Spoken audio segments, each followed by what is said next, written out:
नमस्कार दोस्तों, जीना इसी का नाम है। द गुंजन शो में मैं गुंजन एक बार फिर से आपका स्वागत करती हूँ।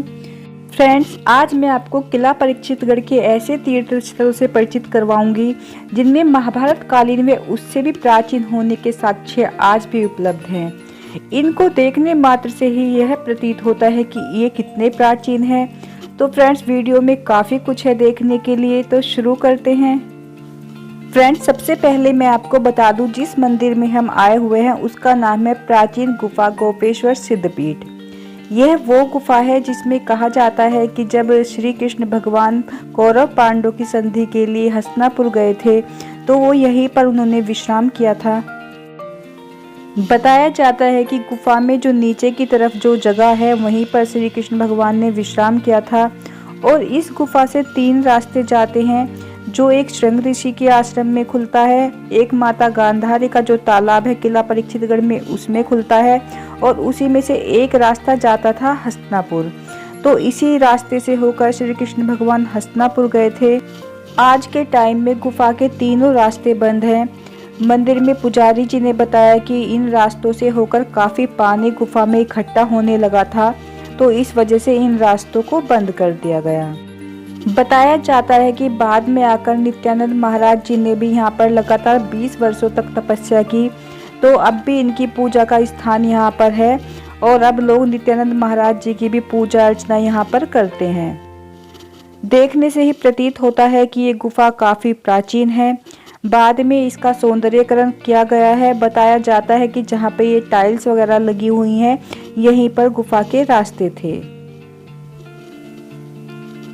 गुफा में आने जाने के लिए सीढ़ियां बनी हुई हैं और नीचे की तरफ एक छोटा सा कमरा टाइप का है।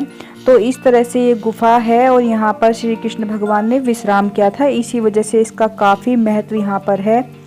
इसके बाद कहा जाता है कि एक रात्रि विश्राम करने के बाद भगवान जी ने सुबह उठकर पूजा अर्चना के लिए एक शिवलिंग की स्थापना यहाँ पर की थी। तो कहा जाता है कि जो कोई यहाँ पर 41 दिन तक आकर पूजा अर्चना करता है और कोई मन्नत मांगता है तो उसकी मनोकामना भगवान जरूर पूरी करते हैं। काफ़ी शांति यहाँ पर है। और फ्रेंड्स, ये है वो इमली का पेड़, जिसे कहा जाता है कि ये भी उसी समय का है जब भगवान ने यहाँ पर विश्राम किया था। देखिए, प्राय इमली के पेड़ इतने बड़े नहीं होते, ये बहुत ही विशाल पेड़ है और इसको देखकर ही लगता है कि ये काफ़ी पुराना है। तो यहाँ पर पुजारी जी ने बताया कि लगभग 5200 वर्ष ये पुराना है, द्वापर युग का है। तो देखिए, इसकी जो लकड़ी है काफ़ी सूखी सूखी सी हो रही है, लेकिन पेड़ ऊपर से एकदम हरा भरा है और आज भी इस पे इमली आती हैं।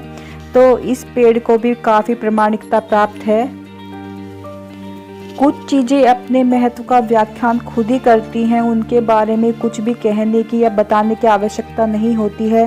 तो ऐसा ही इस इमली के पेड़ के साथ है। अगर आप इसको देखकर ही अनुमान लगा सकते हैं कि कितना प्राचीन ये होगा, कितना बड़ा, कितना भव्य, कितना विशाल ये पेड़ है। इसके बारे में जो भी कुछ कहा जाए वो कम होगा। तो मतलब मुझे तो देखकर एक मन में अलग ही आस्था सी उत्पन्न हो गई इस पेड़ को देखकर।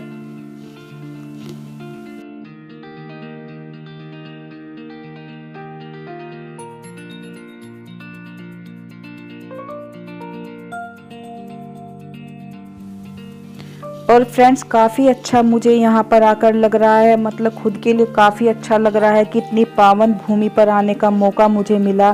तो इस पेड़ के बारे में मैं ज़्यादा कुछ नहीं कहूँगी, बस ये है कि ये अपनी प्रामाणिकता खुद ही सिद्ध कर रहा है।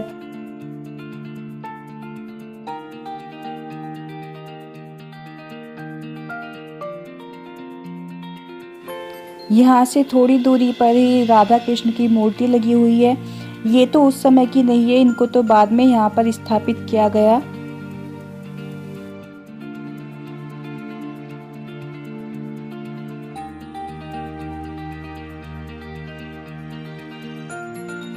यहाँ से जब हम थोड़ा आगे चलते हैं तो यहाँ पर है वो शिवलिंग, जिसे श्री कृष्ण भगवान ने स्वयं अपने हाथों से स्थापित किया था। रोजाना काफ़ी लोग यहाँ पर पूजा अर्चना के लिए आते हैं और आसपास में भी ये शिवलिंग काफ़ी विख्यात है। ये शिवलिंग 3 मुखी है और कहा जाता है कि पूरे भारत का ये एकमात्र ऐसा शिवलिंग है जो 3 मुखी है। तो इसकी एक विशेषता ये भी है कि ये 3 मुखी है और श्री कृष्ण भगवान ने इसे अपने हाथों से स्थापित किया था। देखिए फ्रेंड्स, ये कितना प्राचीन है कि इसमें लगातार जल चढ़ने के कारण इसमें गड्ढे बन गए हैं। देखिए पास से दिखाती हूँ। आसपास के लोग तो प्रतिदिन यहाँ पर पूजा करने के लिए आते हैं और जब सावन का महीना आता है तब तो यहाँ पर हजारों कांवड़िया आते हैं। तो फ्रेंड्स देखिए, लगातार जल चढ़ने के कारण इसमें गड्ढे पड़ गए हैं और कहा जाता है कि 41 दिन तक जो भी सच्चे मन से यहाँ पर पूजा अर्चना करता है उसकी मनोकामना भगवान अवश्य पूरी करते हैं। तो फ्रेंड्स, आपको भी देखने से ही पता चल रहा होगा कि ये शिवलिंग कितना पुराना है, क्योंकि प्रत्यक्ष को प्रमाण की आवश्यकता नहीं होती।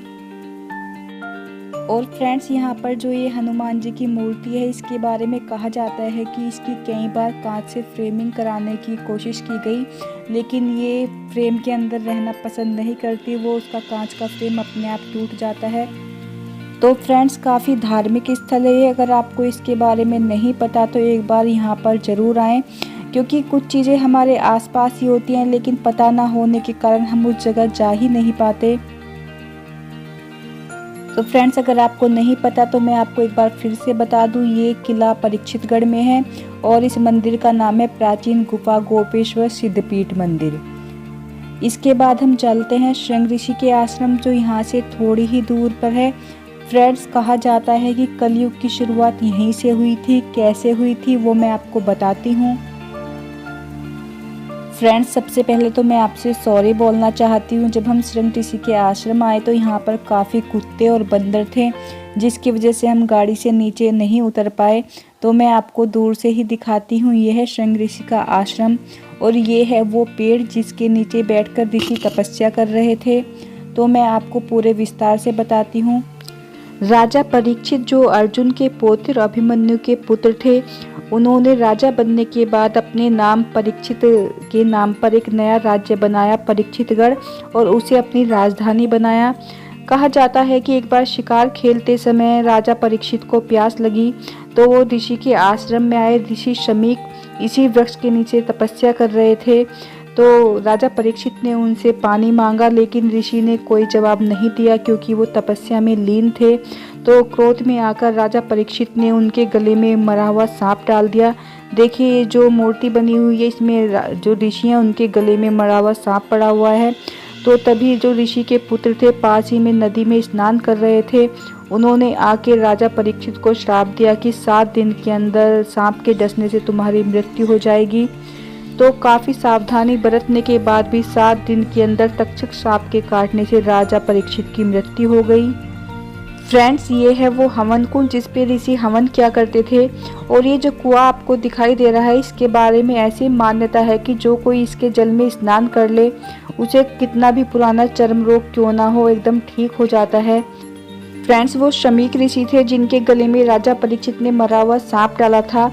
और ऋषि शमीक के पुत्र श्रृंग ऋषि ने राजा परीक्षित को श्राप दिया था कि 7 दिन में तुम्हारी मृत्यु हो जाएगी।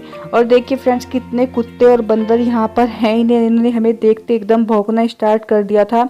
तो कभी अगर आप यहाँ पर घूमने के लिए आएँ तो थोड़ी सावधानी बरतें, क्योंकि यहाँ पर लोग कम ही देखने को मिलते हैं। क्योंकि आजकल लोगों की पता नहीं कैसी सोच हो गई है, पिकनिक मनाने तो वो कहीं भी चले जाएंगे, किसी पार्क वगैरह में, लेकिन तीर्थ स्थलों पर अक्सर कम ही जाते हैं। और हाँ फ्रेंड्स, किले के बारे में, यहाँ किला परीक्षितगढ़ के बारे में एक मान्यता ये है कि यहाँ पर अगर किसी व्यक्ति को सांप काट ले तो उसकी मृत्यु नहीं होती है। तो फ्रेंड्स, अब हम चलते हैं गांधारी के तालाब, जो यहाँ से थोड़ी ही दूरी पर है। थोड़ी दूर पर चलकर हमें अलग अलग तीर्थ स्थल देखने को मिलते रहेंगे।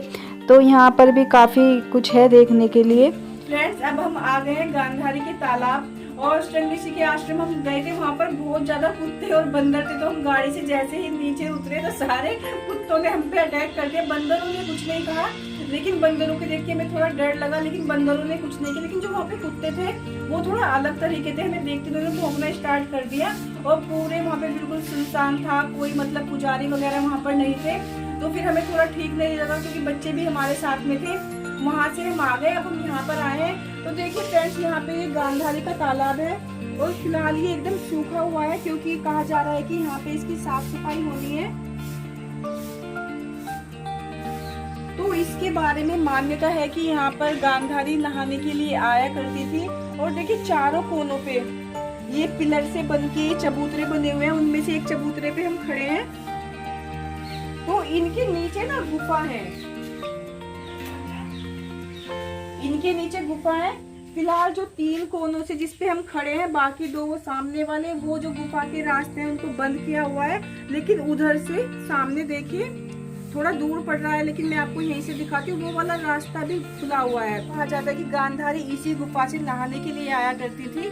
और नहाने के बाद यहाँ पर एक शिवालय है, शिवलिंग स्थापित है वहाँ पर, काफी मतलब उसी जमाने के हैं।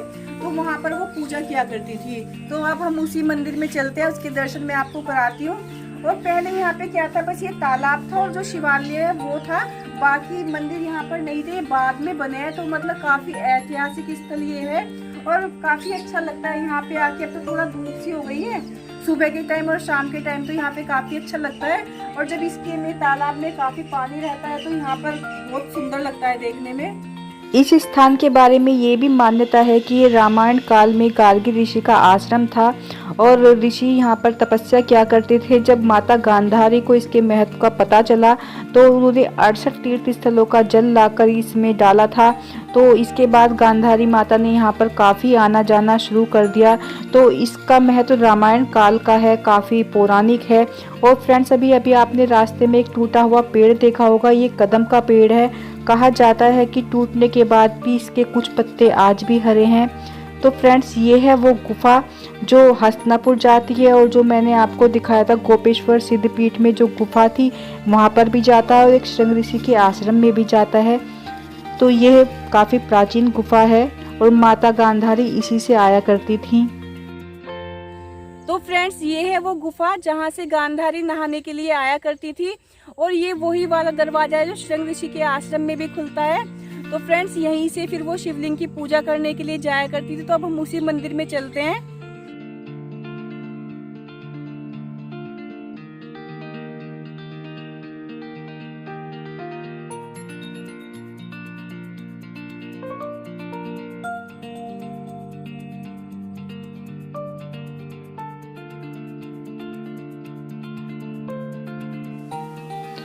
तो फ्रेंड्स, ये है वो मंदिर जहाँ पर माता गांधारी पूजा के लिए आया करती थी। और इस मंदिर के बारे में कहा जाता है कि यहाँ पर जो शिवलिंग है वो रामायण काल का है, लगभग 7000 वर्ष पुराना इसको बताया गया है। और फिलहाल यहाँ पर 2 शिवलिंग है। 2 शिवलिंग होने का कारण यहाँ पर क्या है, जो पुराने वाला शिवलिंग है यानी कि जो रामायण काल का बताया जा रहा है वो बहुत ज़्यादा पुराना होने की वजह से, उस पर लगातार जल चढ़ने की वजह से थोड़ा मतलब जैसे कि छेद हो जाते हैं, वो उसमें हो गए। तो एक बार कहा गया कि चलो इसके ऊपर ही दूसरा शिवलिंग स्थापित कर देते हैं, लेकिन ये धार्मिक दृष्टि से ठीक नहीं माना गया। तो देखिए फ्रेंड्स, ये है पुराने वाला शिवलिंग और जो दूसरा शिवलिंग है उसको बाद में स्थापित किया गया। तो इस तरह से कुल मिला के दोनों ही शिवलिंग काफ़ी पुराने हैं और ये देखने से भी लग रहा है काफ़ी पुराना मंदिर ये है।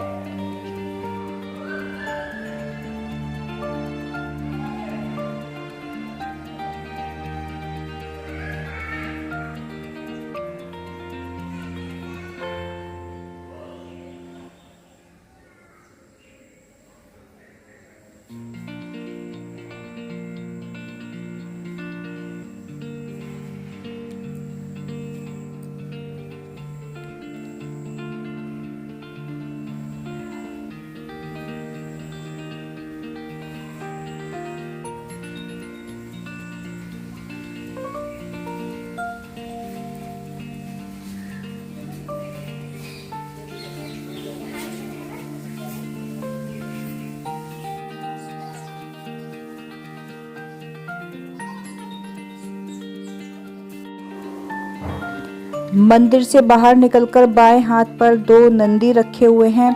जब मंदिर की स्थापना हुई थी तो खुदाई के वक्त ही ये नंदी यहाँ पर निकले थे। तो इनके बारे में कहा जाता है कि ये हर 6 महीने में अपना स्थान बदल देते हैं, यानी कि इधर वाले नंदी उधर चले जाते हैं, उधर वाले नंदी इधर आ जाते हैं। ये कैसे और कब होता है ये किसी को नहीं पता, लेकिन ऐसा कहा जाता है, ऐसा मान्यता है, लोगों में पूरा विश्वास है कि ये नंदी 6 महीने में अपना स्थान जरूर बदलते हैं।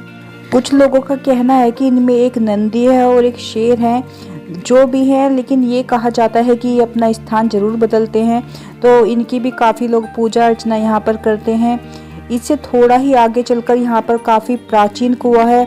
ये कुआं बहुत पुराना है, देखने से भी लग रहा है। तो कहा जाता है कि माता गांधारी इसी कुएं से जल लेकर शिवलिंग पे चढ़ाया करती थी। माता गांधारी को इस जगह से विशेष लगाव था। उन्होंने अपना काफ़ी समय यहीं पर व्यतीत किया। कहा जाता है कि जब उन्होंने दुर्योधन को कहा था कि तुम्हारा शरीर वज्र के समान हो जाएगा, तुम स्नान करके आओ तो मैं अपनी आंखों की पट्टी खोलूंगी, तो इसी जगह पर दुर्योधन स्नान करके आया था और यहीं पर माता गांधारी ने अपनी आंखों की पट्टी खोली थी। तो इस तरह से महाभारत काल में इस जगह का विशेष महत्व है। तो फ्रेंड्स, किला परीक्षितगढ़ में महाभारत काल के काफ़ी साक्ष्य आज भी उपलब्ध हैं। तो ये तो वो पौराणिक चीज़ें हैं जो यहाँ पर जिनको मान्यता प्राप्त है, वो मैंने आपको दिखाई हैं। उसके बाद काफ़ी नए मंदिर भी यहाँ पर बन गए हैं, वो मैंने आपको नहीं दिखाए क्योंकि वीडियो काफ़ी लंबी हो जाती। तो किला परीक्षितगढ़ का अपना अलग ही महत्व है। अगर आपको कभी समय मिले तो यहाँ पर ज़रूर आएँ। तो फ्रेंड्स, अगर आपको मेरी आज की वीडियो अच्छी लगी तो प्लीज़ वीडियो को लाइक करें, शेयर करें और कमेंट करें। फिर मिलेंगे किसी और वीडियो के साथ। तब तक के लिए व्यस्त रहें, मस्त रहें। Take care, bye bye.